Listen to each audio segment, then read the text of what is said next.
से गाजी कहाँ है हजरत।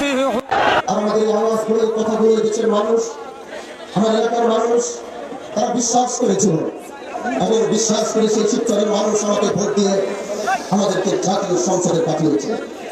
আমার দরকার আমার উপর আস্থা রেখেছেন, আমার উপর আস্থা রেখে তিনি আমাকে এই দায়িত্ব পালন করার সুযোগ দিয়েছেন। ভাই, আমরা ক্ষমতার জন্য আমরা জাতীয় সংসদে যাই নাই। এরকম ক্ষমতা তো আমাদের পূর্বপুরুষের ছিল। আমরা এরকম ক্ষমতা আসন মসনদে বসার জন্য, আমরা ক্ষমতার মসনদে বসার জন্য জাতীয় সংসদে যাইনি। আমরা এদেশের মানুষের কণ্ঠে কথা বলার জন্য জাতীয় সংসদে গিয়েছি। এজন্য যতদিন আমাদের কথাগুলো যতদিন রায় না হবে, আমাদের দাবিগুলো যতদিন পূরণ করা না হবে, আমাদের আন্দোলন চলতে থাকবে, চলতে থাকবে।